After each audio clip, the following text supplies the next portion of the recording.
Hello मेरे प्यारे प्यारे दोस्तों, मेरे यूट्यूब चैनल में आप लोगों का बहुत बहुत स्वागत है। आप लोग परी की लंबे बालों की कहानी सुनिए और कहानी का आनंद उठाइए। जादुई बालों वाली परी। बहुत समय पहले की बात है।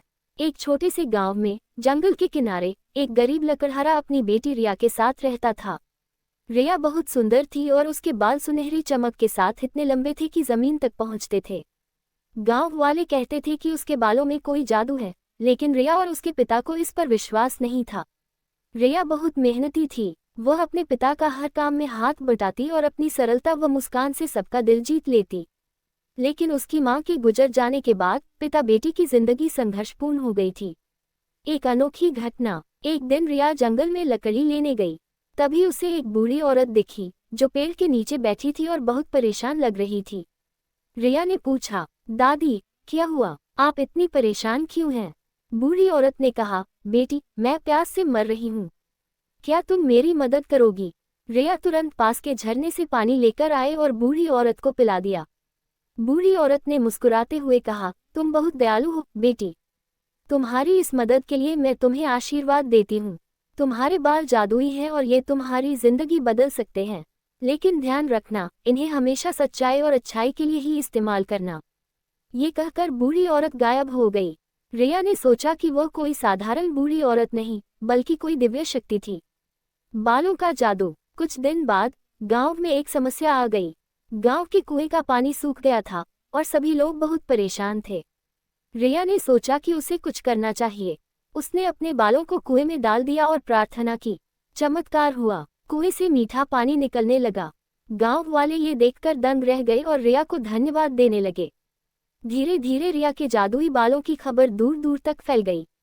राजा तक ये बात पहुंची। राजा ने रिया और उसके पिता को अपने महल में बुलाया। राजा ने कहा, रिया, तुम्हारे बाल सचमुच जादुई हैं।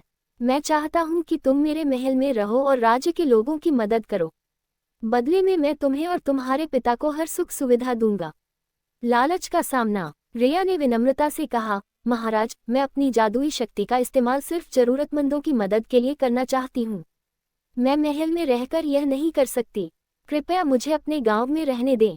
राजा को उसकी सादगी और ईमानदारी पसंद आए और उन्होंने उसकी बात मान ली।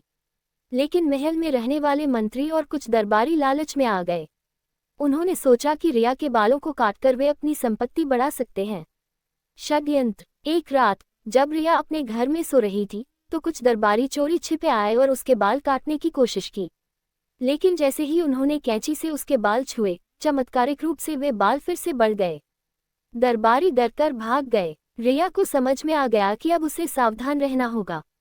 अगले दिन रिया ने बूढ़ी औरत की बात याद की और सोचा कि उसे अपने बालों का सही इस्तेमाल करना चाहिए। उसने अपने बालों से एक ऐसा बगीचा बनाया जहां हर पेड़ और पौधा जादुई था। ये बगीचा जरूरतमंदों के लिए खाना और औषधि प्रदान करता था। सच्चाई की जीत। दरबारियों ने जब देखा कि रिया को कोई नुकसान नहीं पहुंचा सकते, तो उन्होंने राजा से झूठ बोल दिया कि रिया ने जादू से राज्य को नुकसान पहुंचाया है। राजा ने रिया को महल बुलाया और पूछा, क्या ये सच है कि तुम्हारे जादुई बाल हमारे राज्य के लिए खतरा हैं? रिया ने शांत स्वर में कहा, महाराज, मेरे बालों का जादू सिर्फ अच्छाई के लिए है। आप खुद देख सकते हैं। राजा ने रिया को मौका दिया और उसने अपने बालों से पूरे राज्य में हरियाली फैला दी। सूखे खेतों में फसलें उगने लगी और लोगों को राहत मिली।